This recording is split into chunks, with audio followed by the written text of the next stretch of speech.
Bismillahirrahmanirrahim. Assalamu alaikum dear students. Today my lecture is on Legendre's linear differential equation. Previous video में हमने काशे Euler differential equation पढ़ी थी और उसका solutions को भी डिस्कस किया था कि किस तरीके से कैलकुलेट करते हैं। तो आज हम Legendre's linear differential equation of order n को डिस्कस करते हैं। An nth order linear differential equation of the form ax plus b whole की power n dny over dxn plus a1 ax plus b whole की power n minus 1 dn minus 1 y over dxn minus 1 plus and so on a and y which is equal to qx। तो इस card Legender differential equation. अब हमारे पास ये देखें, हमने जो पिछले डिफरेंशियल इक्वेशन को डिस्कस किया था जिसमें आयलर काशे डिफरेंशियल इक्वेशन थी, उसमें क्या होता है, ओनली x की पावर n और D N Y over D X N, यानी x की उतनी ही पावर होती है जितना आर्डर होता है डिफरेंशियल मतलब y का डेरिवेटिव। यानी अगर x की पावर n है तो उसका nth डेरिवेटिव है, और अगर x की पावर 4 है तो उसका चौथा डेरिवेटिव होगा। तो वो आपके पास जो आयलर काशे डिफरेंशियल इक्वेशन होती है वो लेजेंडर लीनियर डिफरेंशियल इक्वेशन का पर्टिकुलर केस है। क्यों? अगर आप इसमें a को 1 पुट कर दें और b को 0 पुट कर दें तो आपके पास ये जो डिफरेंशियल इक्वेशन है लेजेंडर डिफरेंशियल इक्वेशन, ये क्या बन जाएगी, काशे आयलर डिफरेंशियल इक्वेशन बन जाएगी। तो इसका सोल्यूशन भी हम उसी तरीके से करेंगे जिस तरीके से हमने उसमें किया था। उसमें हमने पुट किया था x इज़ इक्वल टू ई की पावर t। तो यहाँ आपके पास x नहीं है क्योंकि ax प्लस b है, तो आपने क्या करना है, ax प्लस b को क्या पुट करना है, e की पावर t, और यहाँ से t की वैल्यू जो आएगी वो log of ax plus b आएगी। और फिर हम ज़ाहिर बात है उसी तरीके से जब डेरिवेटिव कैलकुलेट करेंगे तो आपने क्या किया, d y over D x जो है वो चेन रूल लगाया, तो बनेगा d y by d t into d t over D x. तो चेन रूल लगाने के बाद आपके पास a x plus b into D y by d x की वैल्यू जो कैलकुलेट हुई वो हुई a into D y by d t. और d y by d t जो है वो क्योंकि हमने उसको डी वन ले रहे हैं और हमने इसलिए यहाँ डी वन वाई पुट कर दिया। इसी तरीके से जब आप उस पर दोबारा आप प्रोडक्ट थ्योरम लगाएं, डबल डेरिवेटिव लें, तो आपके पास ये इक्वेशन बन जाएगी। जस्ट आपने डायरेक्ट वैल्यूज़ याद रखनी है, ए एक्स प्लस बी का स्क्वायर डी स्क्वायर वाई बराबर होगा a square d one into D one minus one into y. इसी तरीके से ऑर्डर 3 में बनेगा और ऑर्डर n की आप लिख सकते हैं। तो ये हम अब इसको इस मेथड से सॉल्व करते हैं। तो solve the differential equation, just ये वेरिएबल कोफिशिएंट डिफरेंशियल इक्वेशन है ये भी, और ये भी हम जब इसके अंदर पुटिंग करेंगे तो ये कांस्टेंट कोफिशिएंट में कन्वर्ट हो जाएगी। तो जब कांस्टेंट कोफिशिएंट में कन्वर्ट हो जाएगी तो उसको हम इजीली सॉल्व कर सकते हैं।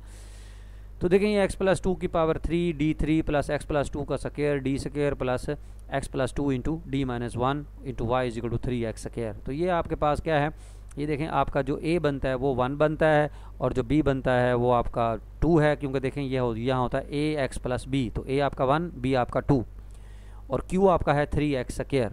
तो ज़ाहिर बात है हम उसमें ax प्लस बी को ही e की पावर t पुट करते हैं, तो यहाँ आपके पास ax प्लस बी का मतलब है यहाँ x प्लस 2 है, तो हम x प्लस 2 को पुट करेंगे e की पावर t और t की वैल्यू निकलेगी log ऑफ x प्लस 2। तो यहाँ से x की वैल्यू जो है वो e की पावर t माइनस 2 कैलकुलेट हुई है। तो इन वैल्यूज़ को पुट करने के बाद जो हमने अभी पीछे फार्मूले डिफाइन किए हैं कि x plus 2 into D Y जो है वो बराबर होता है डी वन वाई के। तो यहाँ से हमारे पास क्योंकि यहाँ x की पावर 1 है इसलिए यहाँ 1 आ गया, a आपका 1 है, तो x प्लस 2 का स्क्वायर डी स्क्वायर वाई जो होगा वो हो जाएगा D one into D one minus 1 Y, क्योंकि यहाँ आपका a 1 है तो यहाँ a का स्क्वायर होता है तो 1 का स्क्वायर 1 हो जाएगा।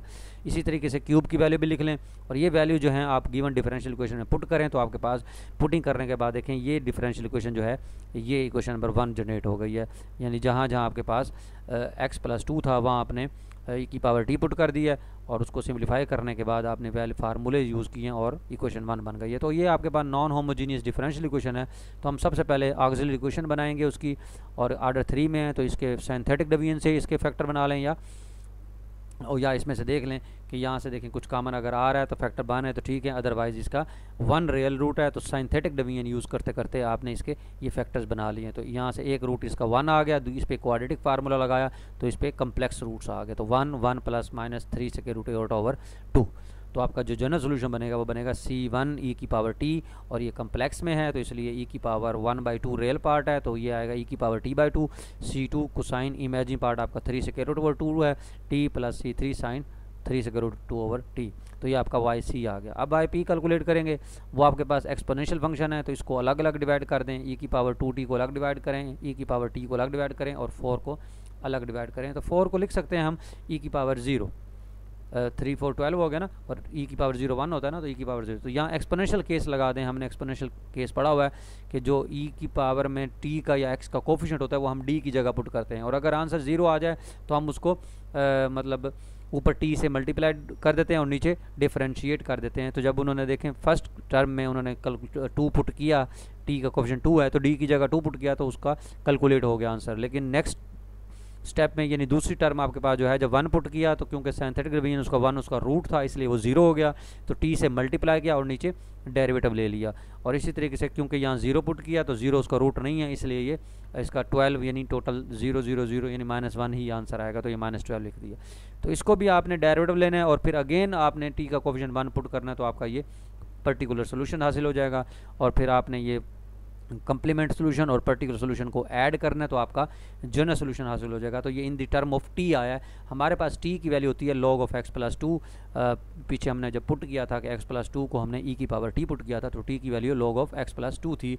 तो जहाँ जहाँ इक्वेशंस के अंदर सोल्यूशन के अंदर t है वहाँ आप log of x plus 2 put कर दें तो आपके पास ये जनरल सोल्यूशन हासिल हो जाएगा लेजेंडर डिफरेंशियल इक्वेशन का। Thank you.